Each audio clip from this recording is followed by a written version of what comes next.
also fought on the Iran Freedom Support Act. In 2004, I came forward and said Iran has an active nuclear program, even though the CIA said it had stopped.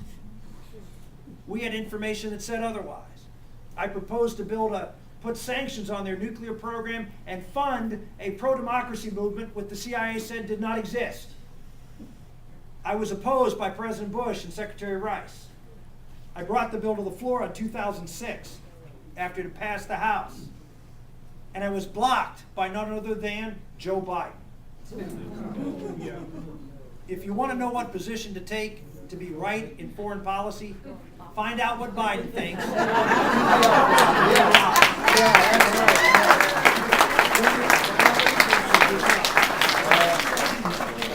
He blocked us. In June of 2006, the administration was negotiating with Iran at the time. Secretary Rice and the President told me they would not block the bill. They would take a neutral stance. Until the day of the vote, I got a letter that morning that Joe Biden had before me that Condi Rice opposed it. And we lost by 3 votes. Within 4 months, we passed it. Good. Once it became clear that Iran was exactly what I said they were, a country in pursuit of a nuclear weapon, which they cannot, under any circumstances, yet. And will not.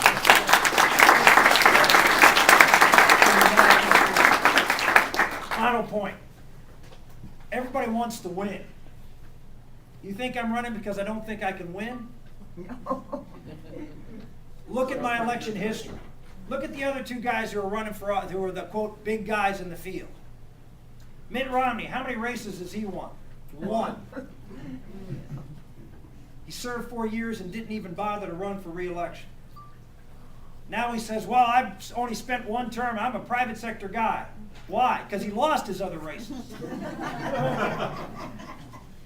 And when he ran against Ted Kennedy, he did not run as a conservative. He tried to run to the left of Kennedy.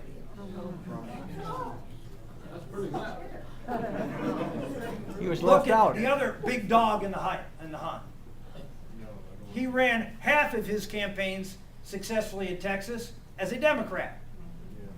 And then when the things changed in Texas, guess who changed? Who is that? And he ran as a Republican. But this is a man who is going to be at the Reagan Library, and he voted for Jimmy Carter, and after Reagan, ran Al Gore's campaign in Texas. Oh, gosh. So you want to look at someone who has an electoral history in a state, no offense to California, but in a state we can win.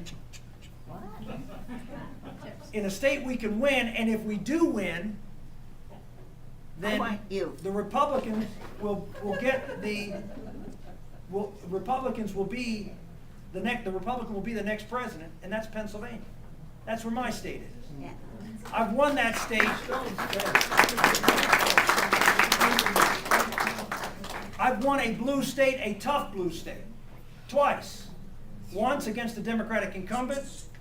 The second time, George Bush lost the state by 4. I won it by 5. It was the only conservative elected in the state that Bush lost. In my 2 House races that I won, the first time I ran, I beat a Democratic incumbent. Second time I ran, it was a redistricting year like this one. I was put against a 24-year Democratic incumbent. I retired him. First 3 races, 3 Democratic incumbents, 3-0. No one else on that stage has defeated a Democratic incumbent. No one else is from a state that we can win, or that we shouldn't win no matter who runs. If you want to win Pennsylvania, Ohio, if you win either of those states, we win. Right now, in the most recent poll in Pennsylvania, Obama and I are in a dead heat. We have an opportunity to win with a principled conservative who's actually gotten success in Washington, D.C. And I need your help. So if you can go and help us out, go to my website, ricksantorum.com. Sign up. Write a little contribution, 5, 10, 20, I don't care what it is. Send us something. Every little bit helps. Talk to your friends and neighbors. And you can do something that folks here in California don't get a chance to do. The mainstream media has decided who the two candidates they're for. They always do that. There was a report out last week that showed all of the press coverage for over the last 6 months of all the candidates. Guess which candidate got the least amount of press coverage? You. Yeah. Oh, not Ron Paul. No, Rick you. Santorum. Yeah. I am the only person in the Gallup poll over the last 6 months whose name recognition of all the candidates running for president, even thinking of running for president, didn't change. It didn't change a bit. I wonder why they're ignoring me. Because you'll I win. wonder why they're putting up other candidates. I was dead even with Tim Pawlenty in every national poll. The most recent one that came out, I'm tied with Newt Gingrich, ahead of Herman Cain and John Huntsman. I get less coverage than any of them.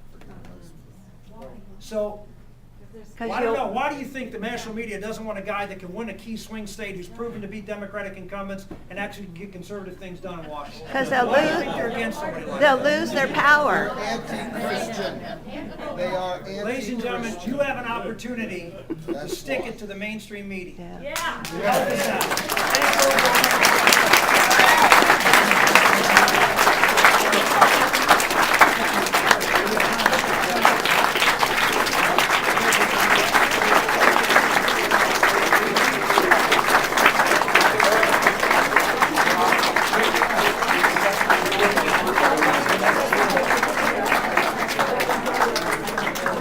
All right, we're going to take some questions for Rick Santorum. Art,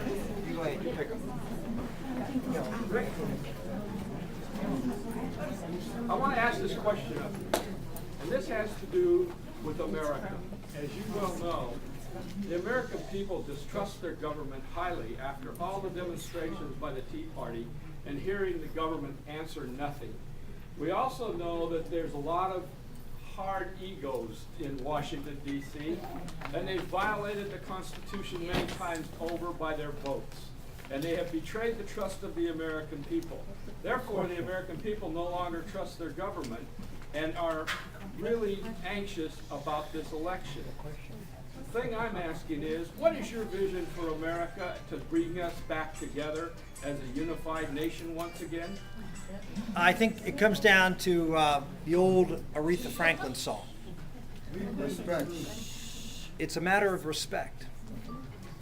Our leaders in our country do not respect the American public enough to go out and tell them the truth. They try to spin them all the time because they're afraid of what the media will do to them if they go out and actually tell the truth and what the other side will do. One of the reasons that, one of the reasons I think the other side is not particularly excited about having me be the nominee is I'll answer every question. You may not like the answer, but I'll answer it. And I'll tell you exactly what I believe and why I believe it. And I'll give actually probably a longer answer than I should give. But I think it's important to tell the American public why. One of the reasons I've done this, and we've sort of climbed in the poll in Iowa, New Hampshire, and South Carolina little by little. Why? Because I go around and do these kinds of things all over these states. Meet with folks, take questions, sometimes for 2 hours. I was at a Tea Party group in Greenville last night and spoke for 2 hours and didn't give a speech, just took questions for 2 hours. And it's important that we have a leader that goes out on national security, on these entitlement issues. None of you knew what an entitlement was. Well, how do you know if you're for entitlement reform or not if you don't know what we're talking about? But we'd rather play the game of trying to figure out a spin to make you think the way to agree with our side because of the way we're spinning it, instead of just leveling with people and saying, what are we going to do? Here's the truth. You help us find the way. Before anybody asks the next question, keep it short. It's one sentence question. Ask the question. Diane? Yes. We love minorities and people of the world. Americans are very giving, but we are very concerned about the danger of the criminal cartel in making incursions across our border, sometimes